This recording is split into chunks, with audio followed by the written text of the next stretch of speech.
देश के नागरिकों का जैसे तैसे गुजारा कराओ,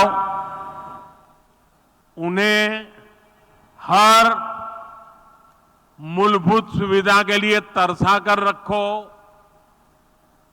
पहले की सरकारें सोचती थी कि सुविधाएं बनाओ तो दो चार बड़े शहरों में नौकरियों के अवसर बनाओ तो कुछ चुनिंदा शहरों में। ऐसा करना आसान था क्योंकि इसमें मेहनत कम लगती थी, लेकिन इसके कारण देश का एक बहुत बड़ा हिस्सा विकास से वंचित रह गया। यूपी के साथ भी अतीत में ऐसा ही हुआ है, लेकिन डबल इंजन सरकार ने उस पुरानी राजनीतिक सोच को बदल दिया है। हम उत्तर प्रदेश के हर परिवार के जीवन को आसान बनाने में जुटे हैं। जब जीवन आसान होगा तो बिजनेस करना और कारोबार करना अपने आप में आसान होगा। आप देखिए, हमने गरीबों के लिए 4 करोड़ पक्के घर बनाए हैं, लेकिन साथ ही शहरों में रहने वाले मध्यम वर्गीय परिवारों को अपना घर का सपना पूरा करने के लिए हमने लगभग 60,000 करोड़ रुपए की मदद भी की है। इस पैसे से शहरों में रहने वाले 25 लाख मध्यम वर्गीय परिवारों को ब्याज में छूट मिली है। इसमें 1.5 लाख लाभार्थी परिवार ये मेरे यूपी के हैं। हमारी सरकार ने आयकर में जो कमी की है उसका भी बड़ा लाभ मध्यम वर्ग को मिला है। 2014 से पहले सिर्फ 2 लाख रुपए की आय पर ही इनकम टैक्स लग जाता था, जबकि बीजेपी सरकार में अब 7 लाख रुपए तक की आय पर कोई इनकम टैक्स नहीं देना होता। इस वजह से मध्यम वर्ग के हजारों करोड़ रुपए बचे हैं। साथियों, हमने यूपी में ईज ऑफ लिविंग और ईज ऑफ डूइंग बिजनेस पर समान बल दिया है। डबल इंजन सरकार का मकसद है कि कोई भी लाभार्थी किसी भी सरकारी योजना से वंचित न रहे। हाल में जो विकसित भारत संकल्प यात्रा हुई है, इसमें भी यूपी के लाखों लाभार्थियों को उनके घर के पास ही योजनाओं से जोड़ा गया है। मोदी की गारंटी वाली गाड़ी गांव-गांव, शहर-शहर पहुंची है। सैचुरेशन यानी 100% लाभ जब सरकार अपनी तरफ से लाभार्थियों तक पहुंचाती है तो वही सच्चा सामाजिक न्याय है। यही सच्चा सेक्युलरिज्म है। आप याद करिए, भ्रष्टाचार और भेदभाव का एक बहुत बड़ा कारण क्या होता है। पहले की सरकारों में लोगों को अपने ही लाभ पाने के लिए लंबी लंबी लाइनें लगानी पड़ती थी। एक खिड़की से दूसरी खिड़की तक कागज लेके भागदौड़ करनी पड़ती थी। अब हमारी सरकार खुद गरीब के दरवाजे पर आ रही है और ये मोदी की गारंटी है कि जब तक हर लाभार्थी को उसका हक नहीं मिल जाता, हमारी सरकार शांत नहीं बैठेगी। चाहे राशन हो, मुफ्त इलाज हो, पक्का घर हो, बिजली, पानी, गैस कनेक्शन हो, ये हर लाभार्थी को मिलता रहे।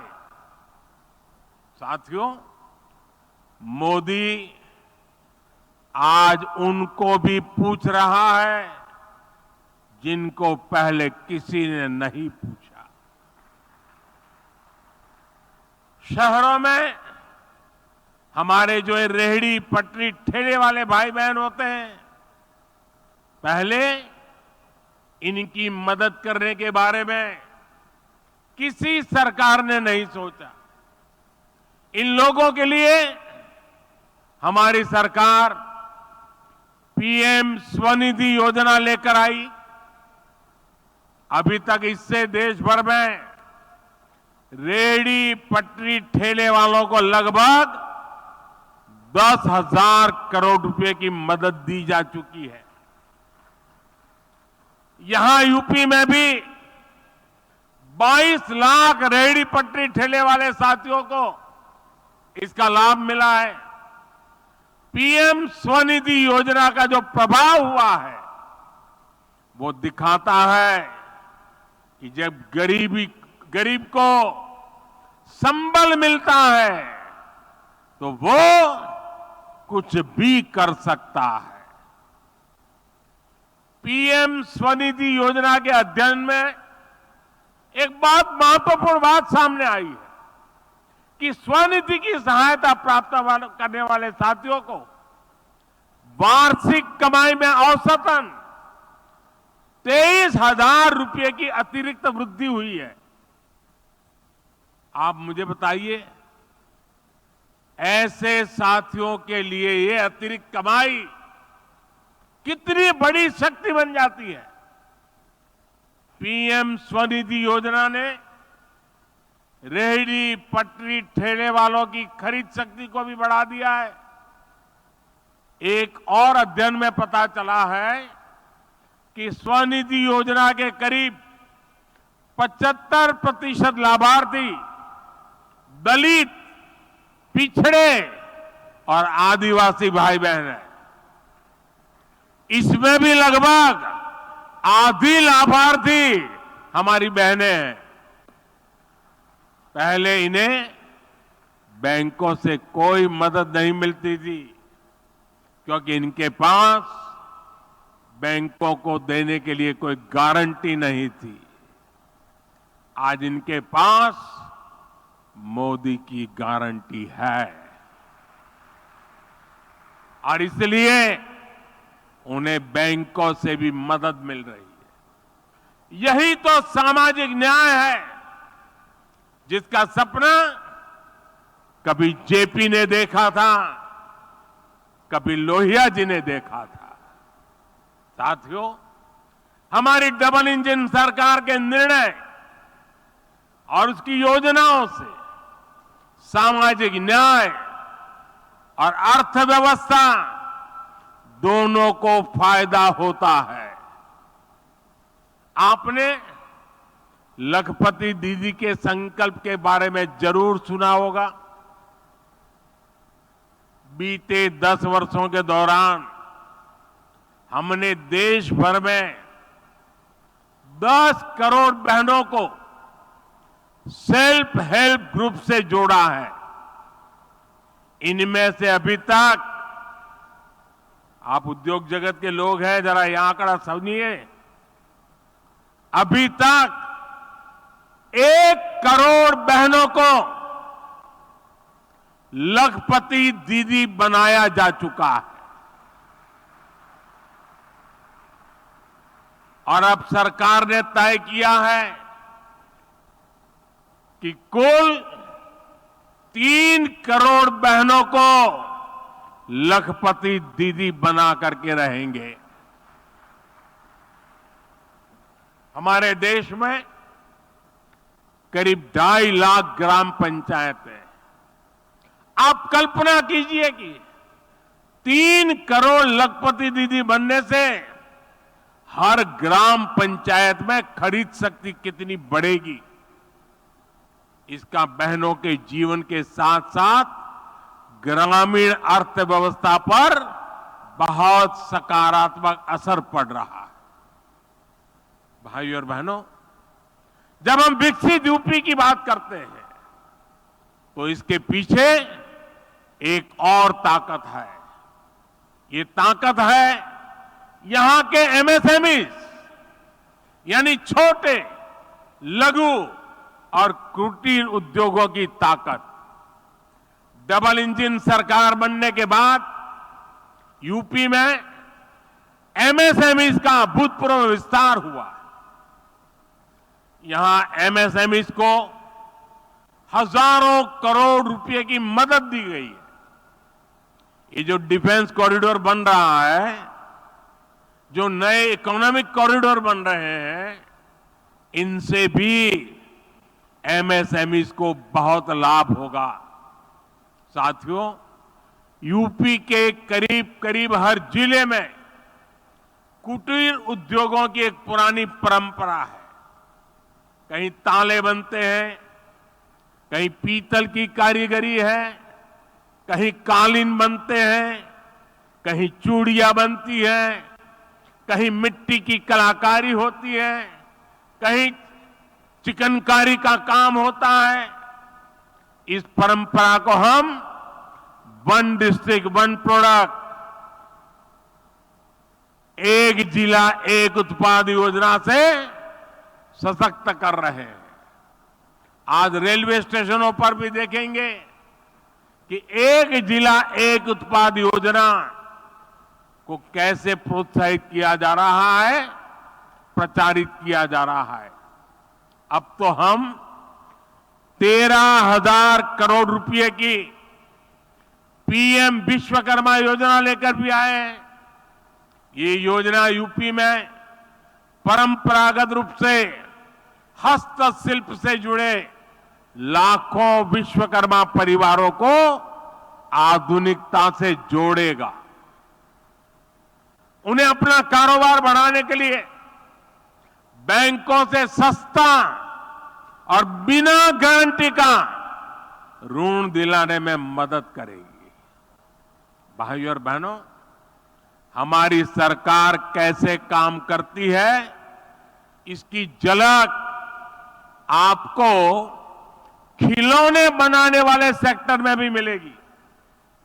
और मैं तो कांची का सांसद होने के नाते भी वहां बनने वाले लकड़ी के खिलौनों को प्रमोट करता ही रहता हूं। साथियों, कुछ साल पहले भारत अपने बच्चों के लिए अधिकतर खिलौने विदेशों से आयात करते थे। ये स्थिति तब थी जब भारत में खिलौनों की एक समृद्ध परंपरा रही है। पीढ़ियों से लोग खिलौने बनाने में कुशल रहे हैं, लेकिन भारतीय खिलौनों को प्रमोट नहीं किया गया। कारीगरों को आधुनिक दुनिया के अनुसार बदलने के लिए मदद नहीं दी गई, जिसके कारण भारत के बाजारों और घरों पर विदेशी खिलौनों का कब्जा हो गया। मैंने इसे बदलने की ठानी और देश भर में खिलौना बनाने वालों के साथ खड़े रहना, उनकी मदद करना और मैंने उनको आगे बढ़ने की अपील की। आज स्थिति यह है कि हमारा इंपोर्ट, हमारा आयात बहुत कम हो गया है और खिलौना का निर्यात कई गुना बढ़ गया है। साथियों, यूपी में भारत का सबसे बड़ा टूरिज्म हब बनने का सामर्थ्य है। आज देश का हर व्यक्ति वाराणसी और अयोध्या आना चाहता है। हर दिन लाखों लोग इन स्थानों पर दर्शन करने के लिए आ रहे हैं।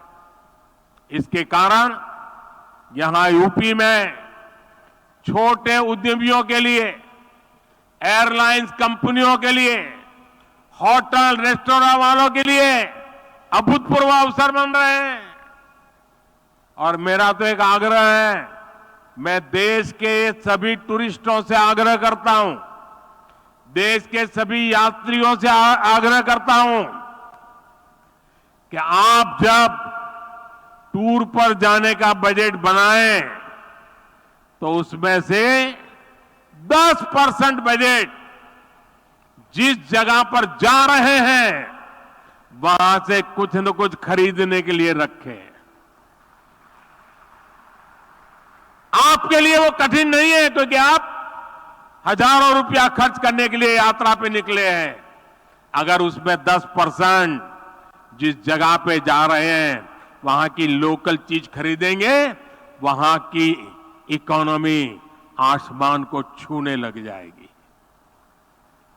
मैं इन दिनों एक और बात कहता हूं, ये बड़े बड़े धनी लोग बैठे हैं ना, उनको जरा ज्यादा चुभती है, लेकिन मैं आग्रह से कहता रहता हूं। आजकल दुर्भाग्य से देश में फैशन चल पड़ी है, अमीरी का मतलब होता है विदेशों में जाओ, बच्चों की शादी विदेशों में करो। इतना बड़ा देश, क्या आपके बच्चे हिंदुस्तान में शादी नहीं कर सकते?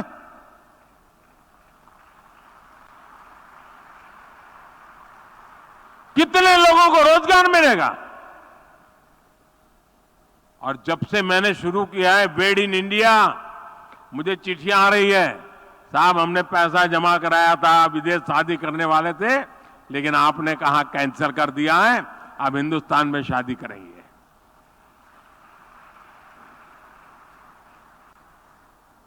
देश के लिए भगत सिंह की तरह फांसी पर लटके तभी देश की सेवा होती है, ऐसा नहीं है। देश के लिए काम कर करके भी देश की सेवा हो सकती है दोस्तों। और इसलिए मैं कहता हूं, बेहतर लोकल, नेशनल और इंटरनेशनल कनेक्टिविटी से यूपी में आना जाना बहुत आसान हो गया है।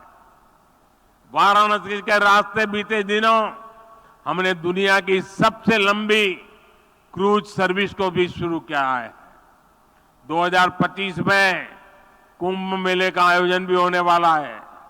ये भी यूपी की अर्थव्यवस्था के लिए बहुत महत्वपूर्ण होने वाला है। आने वाले समय में टूरिज्म और हॉस्पिटैलिटी सेक्टर में यहां बहुत बड़ी संख्या में रोजगार बनने वाले हैं। साथियों, हमारा प्रयास है कि हमारी जो ताकत है उसे भी आधुनिकता के साथ जोड़ें, सशक्त करें और नए सेक्टर्स में भी कमाल करें।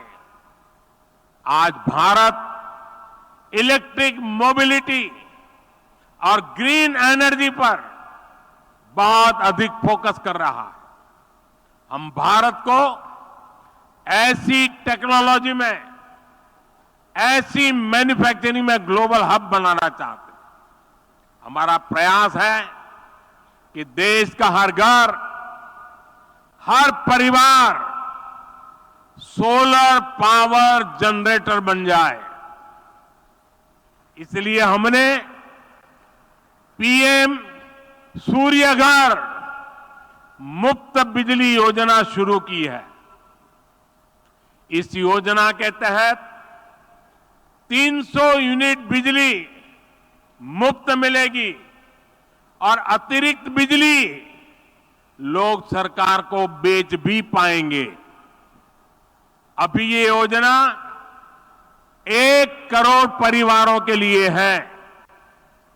इसमें हर परिवार के बैंक खाते में सीधे 30,000 रुपये से लेकर करीब करीब 80,000 रुपये तक जमा कराए जाएंगे। यानी जो 100 यूनिट बिजली हर महीने जनरेट करना चाहता है उन्हें 30,000 रुपए की मदद मिलेगी। जो 300 यूनिट या उससे अधिक बिजली बनाना चाहेंगे उन्हें करीब 80,000 रुपया मिलेंगे। इसके अलावा बैंकों से बहुत सस्ता और आसान ऋण भी उपलब्ध कराया जाएगा। एक आकलन है कि इससे इन परिवारों को मुफ्त बिजली तो मिलेगी ही, साल में 18,000 रुपये तक की बिजली बेचकर अतिरिक्त कमाई भी कर सकते हैं। इतना ही नहीं, इससे इंस्टॉलेशन, सप्लाई चेन और मेंटेनेंस से जुड़े सेक्टर में ही लाखों रोजगार बनेंगे। इससे लोगों को 24 घंटे बिजली देना, तय यूनिट तक मुफ्त बिजली देना भी आसान हो जाएगा। साथियों, सोलर पावर की तरह ही हम इलेक्ट्रिक वाहन को लेकर भी मिशन मोड पर काम कर रहे हैं। इलेक्ट्रिक वाहनों की मैन्युफैक्चरिंग करने वाले साथियों को पीएलआई योजना का लाभ दिया गया है।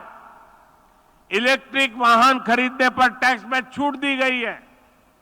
इसी का परिणाम है कि पिछले 10 वर्ष में लगभग 34.5 लाख इलेक्ट्रिक वाहन बिके हैं।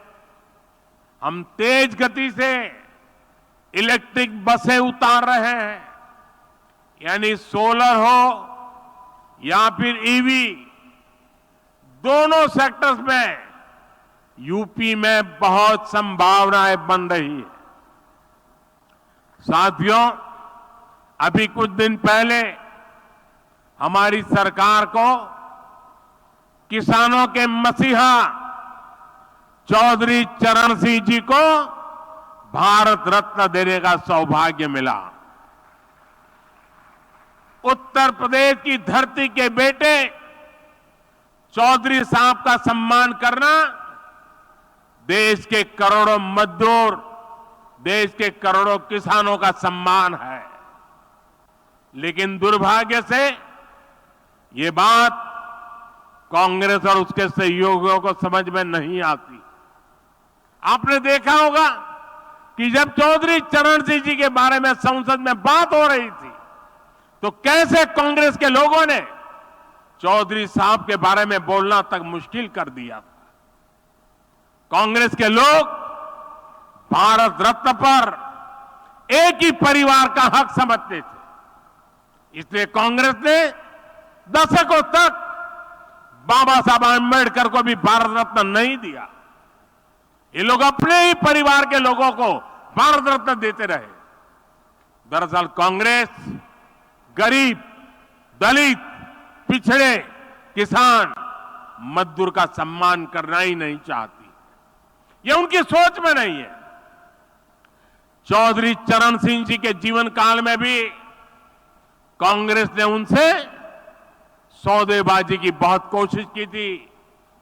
चौधरी साहब ने पीएम की कुर्सी को त्याग दिया पर अपने उसूलों से समझौता नहीं किया। उनको राजनीतिक सौदाबाजी से नफरत थी। लेकिन दुख की बात है कि उनका नाम लेकर राजनीति करने वाले उत्तर प्रदेश के तमाम दलों ने चौधरी साहब की बात को नहीं माना। चौधरी साहब ने छोटे किसानों के लिए जो किया वो पूरा देश कभी नहीं भूल सकता।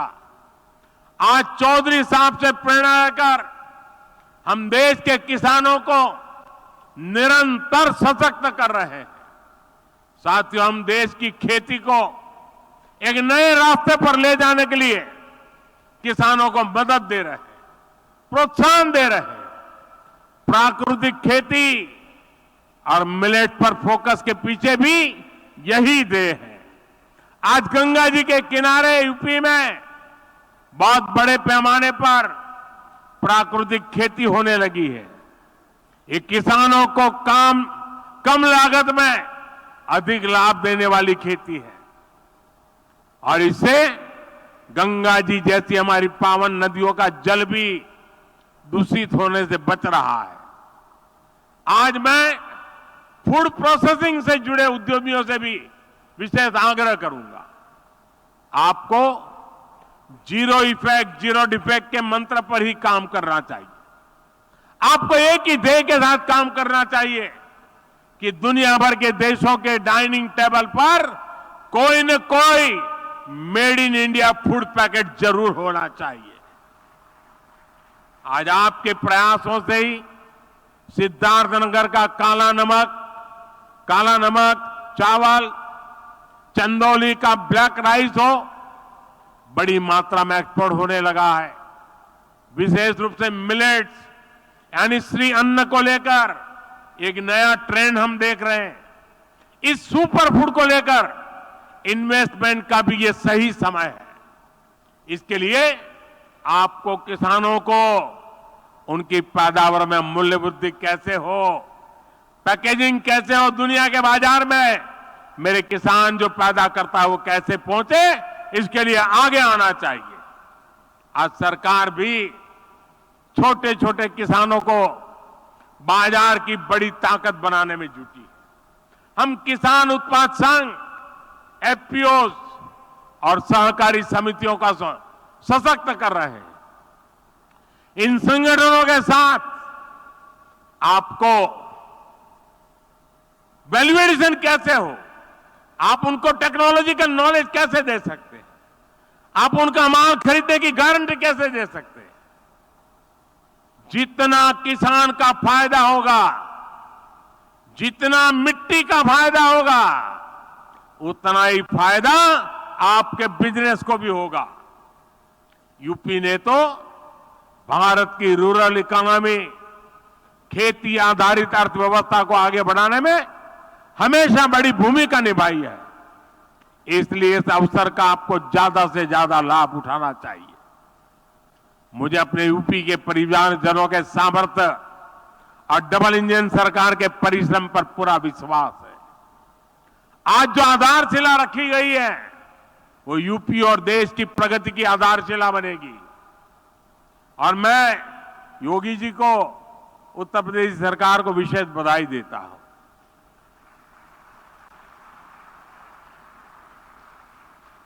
हर हिंदुस्तानी को गर्व होता है जब हम सुनते हैं कि उत्तर प्रदेश ने ठान लिया है कि $1 ट्रिलियन की इकोनॉमी बनाएंगे। मैं देश के सभी राज्यों से आग्रह करूंगा, राजनीति अपनी जगह पे छोड़िए, जरा उत्तर प्रदेश से सीखिए और आप कितने $1 ट्रिलियन की इकोनॉमी अपने राज्य की बनाइए। जरा संकल्प करके आइए ना मैदान में। देश तभी आगे बढ़ेगा उत्तर प्रदेश की तरह हर राज्य बड़े सपने, बड़े संकल्प लेकर के चल पड़े। और मेरे उद्योग जगत के साथी भी, अनंत अवसर की वेला है। आइए, दम आपने में चाहिए, हम तैयार बैठे हैं। साथियों, जब लाखों लोग उत्तर प्रदेश के आज इस बात को सुन रहे हैं, 400 स्थान पर हजारों की तादाद में लोग बैठे हैं, तो मैं उनको भी विश्वास दिलाता हूं, आपने कभी सोचा नहीं होगा उतनी तेजी से उत्तर प्रदेश अपनी सारी संकल्पों को पूरा कर देगा। आइए हम सब मिलकर के आगे बढ़े। इसी कामना के साथ आप सबको बहुत बहुत अभिनंदन, बहुत बहुत धन्यवाद।